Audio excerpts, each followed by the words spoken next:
वडोदरा शहर में ट्रैफिक की समस्या काफी ज्यादा बढ़ गई है। तब इस मुद्दे को सुलझाने के लिए आज वडोदरा महानगर पालिका और पुलिस विभाग के बीच संकलन की बैठक का आयोजन हुआ था। वडोदरा महानगर पालिका और पुलिस विभाग की ओर से ट्रैफिक की समस्या सुलझाने के आशय से संकलन की बैठक का आयोजन करवाया गया था, जिस दौरान पालिका के पदाधिकारी और पुलिस विभाग की ओर से डीसीपी, एसीपी कक्षा के अधिकारी मौजूद रहे थे। वैसे आपको बता दें कि deputy municipal commissioner Ganga Singh की अगुवाई में ये बैठक आयोजित हुई थी, जिस दौरान पुलिस विभाग की ओर से ट्रैफिक शाखा के डीसीपी ज्योति पटेल, एसीपी दत्तात्रेय व्यास और अन्य अग्रणी मौजूद रहे थे। इस बैठक के तहत वडोदरा शहर में ट्रैफिक की समस्या जो कि लगातार बढ़ती जा रही है, उस मुद्दे पर जरूरी चर्चाएं की गई थी। ट्रैफिक को लेकर नई पॉलिसी बनाने, पार्किंग के लिए नई जगहें खड़ी करने, नीति नियम बनाने, पार्किंग जोन बनाने, साथ ही स्ट्रीट वेंडर पॉलिसी को अमलीकरण में लाने, इन मुद्दों पर इस दौरान चर्चाएं की गई थी। खासकर सिटी इलाके में जो ट्रैफिक बढ़ जाता है, उसके मुद्दे पर उस समस्या को किस तरीके से सुलझाया जाए, इस बारे में गंभीर चर्चाएं की गई थी। तब इस मुद्दे को लेकर असिस्टेंट म्युनिसिपल कमिश्नर सुरेश तुवर और साथ ही ट्रैफिक डीसीपी ज्योति पटेल ने ज्यादा जानकारी दी।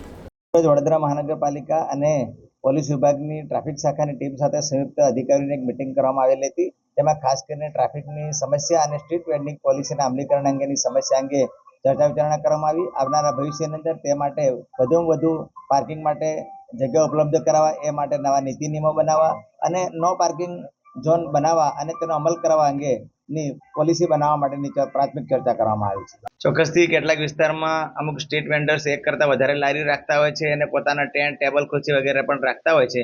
એવી રીતે વધારે પ્રમાણમાં દબાણ કરીને શહેરની ટ્રાફિક સમસ્યા સર્જાતા હોય છે। ચોક્કસથી આ પોલિસીની અંદર એ બાબતનો પણ સમાવેશ કરવામાં આવેલો છે અને દરેક સ્ટ્રીટ વેન્ડર્સને પોતાની એક લારી સિવાય વધારે દબાણ ન કરવા અપીલ કરવામાં આવશે અને એના માટે પણ નીતિ નિયમ બનાવવામાં આવશે। આમ કરવાથી દબાણની જે સંખ્યા છે અને માત્રા છે એમાં પણ ઘટાડો થશે અને પાર્કિંગની સુવિધા ઉપલબ્ધ કરાવી શકાશે। ખાસ કરીને અહીંયા વોર્ડ નંબર જે 13 અને 14 ના વિસ્તાર જે છે, રાવપુરા રોડ છે, માંડવી પાણી ગેટ, આ વિસ્તાર જે છે ત્યાં ખાસ કરીને બજારનો જે સિટી ઓલ્ડ સિટી એરિયા છે એમાં ખાસ કરીને ટ્રાફિકની સમસ્યા વધારે છે। ચોક્કસથી આના માટે એક પોલિસી બનાવવામાં આવશે, એના માટે નોટિફિકેશન બહાર પાડવામાં આવશે, પબ્લિકને ક્યાં નજીકમાં નજીક પાર્કિંગની જગ્યા ઉપલબ્ધ છે એની પણ માહિતી બનાવવામાં આવશે અને બધાને ઉપલબ્ધ કરવામાં આવશે। અને તેમ છતાં પણ કંઈ હશે તો એના માટે કડક નીતિ નિયમ કરવામાં આવશે અને શહેર વિસ્તારની અંદર મલ્ટી સ્ટોરી પાર્કિંગ બનાવવાનો પણ પ્રપોઝલ અને પોલિસી વિભાગ વિચારી રહ્યું છે। આપ જાણો છો એમ વધતા જતા વાહનોની સંખ્યાના કારણે પાર્કિંગના ઘણા ઇશ્યુઝ રહેતા હોય છે। સિટીમાં લોકો ખરીદી કરવા પણ આવતા હોય છે અને લાખોની સંખ્યામાં વાહનો દર વર્ષે વડોદરા શહેરમાં વધી રહ્યા છે। રસ્તા એના એ જ છે, જેથી વીએમસી અને ટ્રાફિક શાખાએ આજે એક સંકલિત મીટિંગ કરી છે કે આ જે સમસ્યા છે ટ્રાફિકની અને પાર્કિંગની, એનો આપણે કઈ રીતે ઉકેલ લાવી શકીએ નજીકના ભવિષ્યમાં, એ બાબતેની આજે આ મીટિંગ હતી।